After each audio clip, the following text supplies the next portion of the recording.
God convicts us of our sin. और केवल सिर्फ परमेश्वर ही हमें हमारे पाप के विषय में एहसास करा सकते हैं। The Holy Spirit convicts us of our sins. पवित्र आत्मा हमें पाप के विषय में एहसास कराते हैं। We see in John 16:8, हम देखते हैं यूहन्ना 16:8 में, when he comes, he will convict the world of its sin.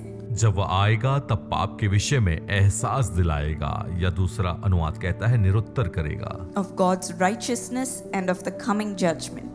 परमेश्वर के धार्मिकता और न्याय के विषय में। God doesn't want us to live in sin, परमेश्वर नहीं चाहता कि हम पाप में जीवन जिएं, but he wants us to get rid of the things that displease him. लेकिन वह चाहता है कि हम उन बातों को छोड़ दें जो उसे नापसंद है।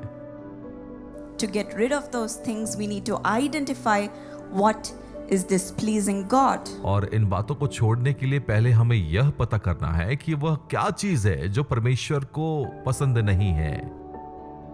If we leave it up to our own thoughts, यदि हम अपने स्वयं के विचारों में इन्हें सौंप देंगे we'll only go behind what feels good. और हम सिर्फ उसके पीछे जाएंगे जो अच्छा महसूस कराता है या जो हमें अच्छा लगता What है। gives us pleasure at that time? उस समय में हमें क्या अच्छा महसूस हो रहा है। We may think that what we are doing is keeping us happy, so what is wrong in that? और हम सोच सकते हैं कि जो हम कर रहे हैं वो हमें अच्छा महसूस करा रहा है, तो उसमें गलत क्या है।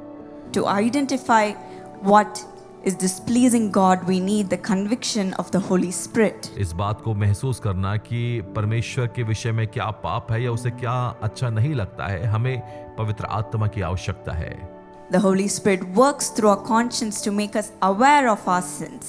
पवित्र आत्मा हमारे भीतर कार्य कर कर हमें पाप के विषय में सचेत करता है, एहसास दिलाता है। In Romans 8, we see that the Holy Spirit will help us to stop sinning and do the things that please God. Romeo 8 में हम देखते हैं कि पवित्र आत्मा हमें पाप के विषय में स्मरण दिलाएगा, एहसास कराएगा जो परमेश्वर को पसंद नहीं है, और ऐसा जीवन जीने के लिए जो परमेश्वर को पसंद है। When things like pride, jealousy, greed creep into our mind, जब हमारे जीवन में घमंड, जलन और लालच प्रवेश करता है, or when a relationship or a friendship is not right for us, और वह रिश्ता या जो दोस्ती हमारे लिए सही नहीं है, or what we are watching or listening to is corrupting our mind, जो हम देख रहे हैं और सुन रहे हैं वह हमारे दिमाग को दूषित कर रहे हैं, हमारे सोच को दूषित करते हैं। when the words that we use are blocking our blessing, जो शब्द हम कह रहे हैं वह हमारी आशीषों को रोक रहे हैं। the Holy Spirit convicts us and tells us that it's wrong पवित्र आत्मा हमें यह स्मरण दिलाता है, याद कराता है, एहसास कराता है कि यह गलत है, and helps us to not make those mistakes. और हमारी सहायता करता है कि हम उन गलतियों को ना करें। When the Holy Spirit convicts us, जब पवित्र आत्मा हमें यह एहसास कराते हैं, He does not judge us and say you're going to hell. वह हमारा न्याय कर कर यह नहीं कहता कि तुम नरक में जाओगे There is no hope for you. और तुम्हारे लिए कोई आशा नहीं है। No, my dear friends. नहीं मेरे मित्रों, The Holy Spirit convicts us so that we can go to heaven, पवित्र आत्मा हमें एहसास कराता है ताकि हम स्वर्ग जाएं, so that we'll be pleasing in the eyes of God, ताकि हम परमेश्वर की नजरों में भले दिखें या परमेश्वर हमसे प्रसन्न रहे, so that we'll live a holy life. और हम पवित्र जीवन जिएं। That is what God wants, और यही तो परमेश्वर चाहते हैं, for His children to be righteous, ताकि उसके बच्चे धर्मी ठहरे, for His children to be holy. ताकि उसके बच्चे पवित्र ठहरे। You may say, I'm a young person, I have 40 years to go. और आप कह सकते हैं कि मेरे पास 40 वर्ष है, मैं तो अभी जवान हूं। At the end of my life, I will leave everything, ask sorry to God, and then live a holy life. और अंत में मैं परमेश्वर से क्षमा मांगूंगा और एक पवित्र जीवन जीऊंगा सारी बातों को छोड़कर, And then I'll go to heaven. और तब मैं स्वर्ग जाऊंगा। Until then, let me enjoy. और तब तक मुझे अपने जीवन का आनंद लेने दो, Let me do what keeps me happy. मुझे वह करने दो जो मुझे आनंद देता है। My dear friends, मेरे प्रिय मित्रों, at this age itself, और इसी उम्र के पड़ाव में ही God wants to live a close life with you and wants you to be holy. परमेश्वर चाहते हैं कि आपके जीवन के करीब रहें और आपको पवित्र जीवन दे। He cannot be where sin is. वो वहां नहीं रहेगा जहां पाप है। He cannot be in a heart which is full of sin.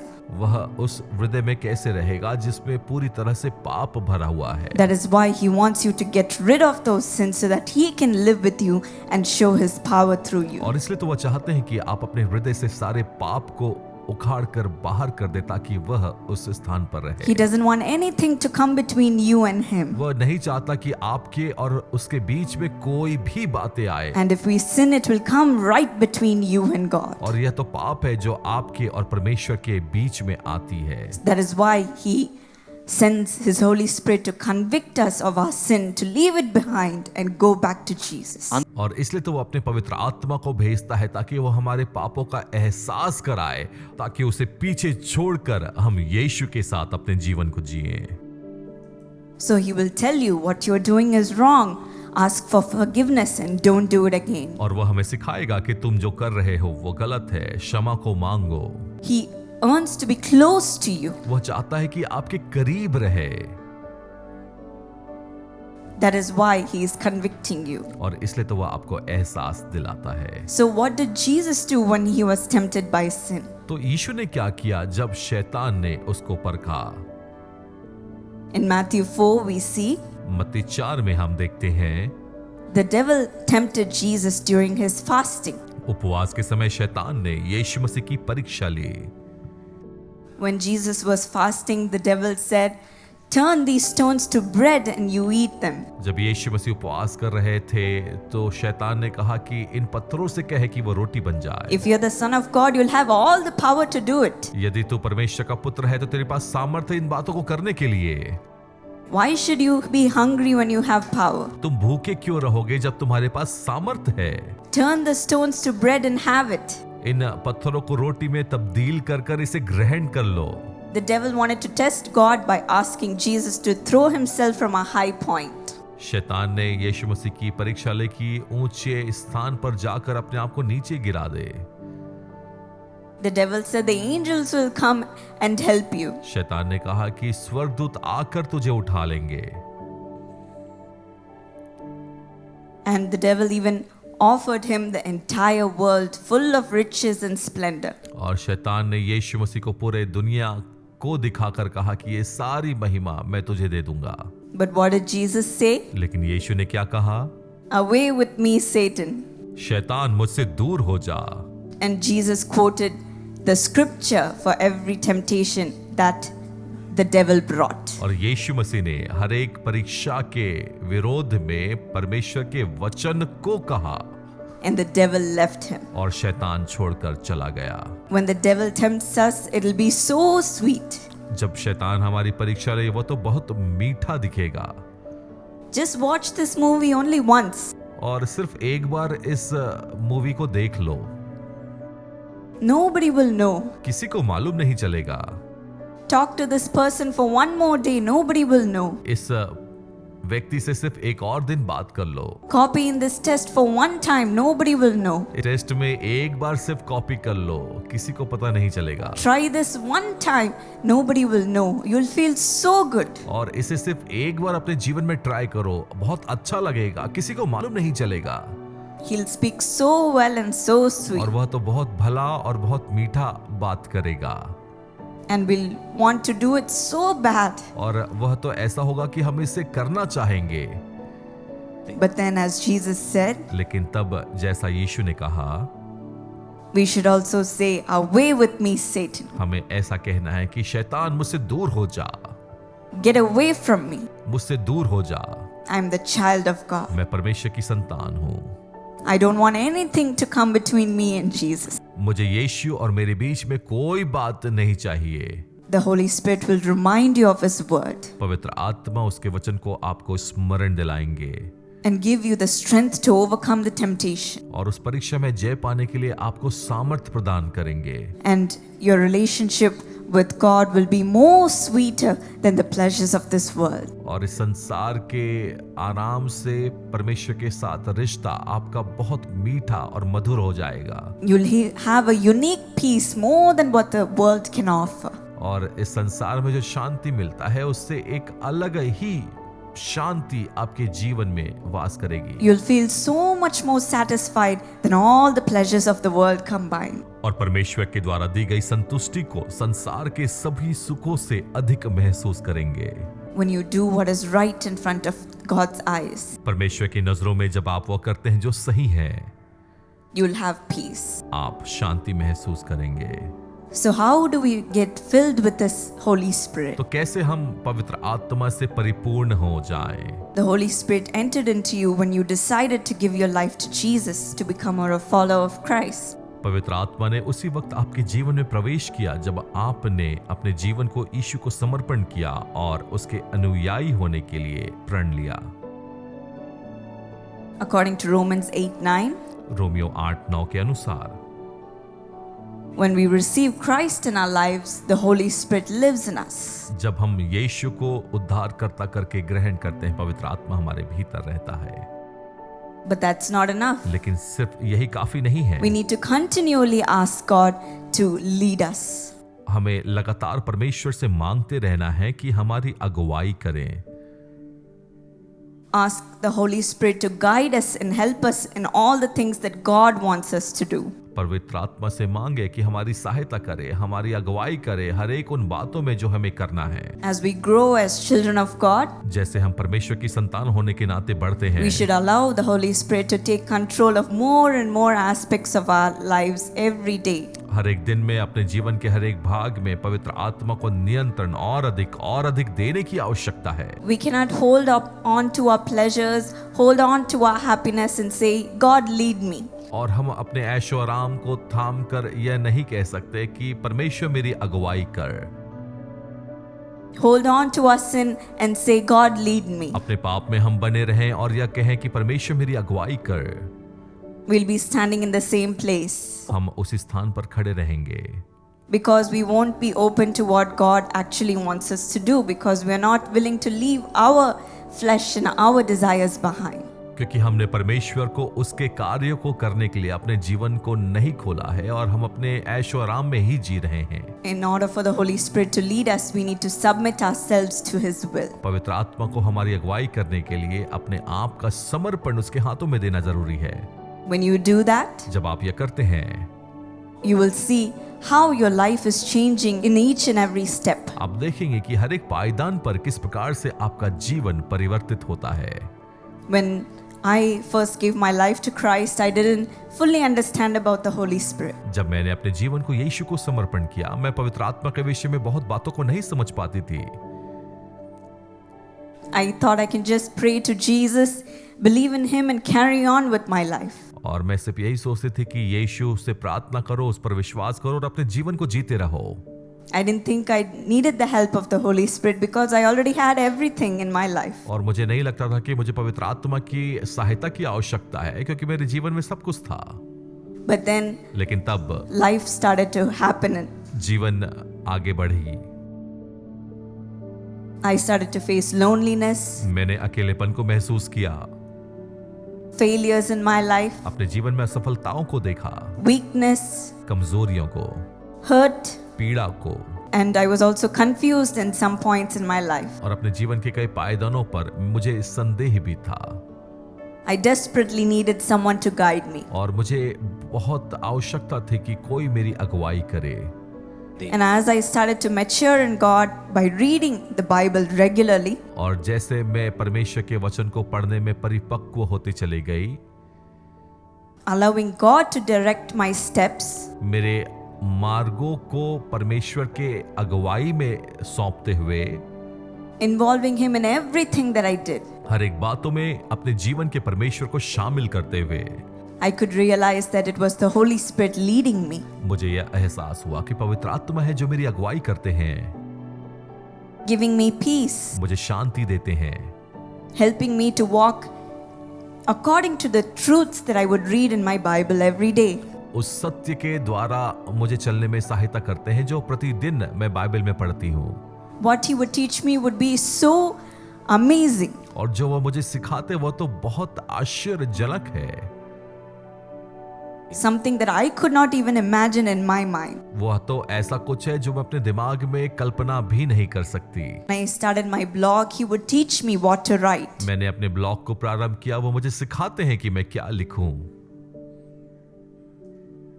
I started to write articles for young people based on my experiences and my learnings. और मैंने जवान लोगों के लिए अपने आर्टिकल्स को लिखना प्रारंभ किया, अपने जीवन के अनुभव पर। He would teach me what to write. और वो मुझे सिखाते हैं कि मुझे क्या लिखना है। It would be so amazing how it aligns with the truths in the Bible. और यह तो बड़ा अद्भुत है इस बात को देखना कि वो बाइबल के सत्य के साथ कैसा मेल खाता है। I knew that it was not me, मुझे यह मालूम है कि यह तो मैं नहीं हूँ, but it was the Holy Spirit leading me. यह तो पवित्र आत्मा है मेरी अगुवाई करते हुए। The Spirit of God, परमेश्वर की आत्मा, God Himself living in us. परमेश्वर स्वयं हमारे भीतर वास करते हैं। What a joy it is to have Him living in us, the Almighty God living in us through His Spirit. कितने आनंद की बात है कि वो जीवित और सामर्थी परमेश्वर पवित्र आत्मा के द्वारा हमारे भीतर वास करते हैं। It is impossible to follow God without His Holy Spirit, यह तो असंभव है कि हम परमेश्वर का अनुसरण करें बिना पवित्र आत्मा के, without being led by Him. बिना उसकी अगुवाई के। So we need to be filled with the Holy और Spirit इसलिए हमें पवित्र आत्मा से परिपूर्ण होने की आवश्यकता है, as He teaches us how to live our life. जैसे वह सिखाते हैं कि कैसे अपने जीवन को जिएं। He is the one who fills our heart with compassion. वही तो है जो तरस से, दया से हमारे हृदय को परिपूर्ण He is the करते one हैं। who fills us with peace. वह तो हमें शांति से भरते हैं। He is the one who strengthens us when we are weak. जब हम कमजोर होते हैं वो अपने बल से हमें भरते हैं।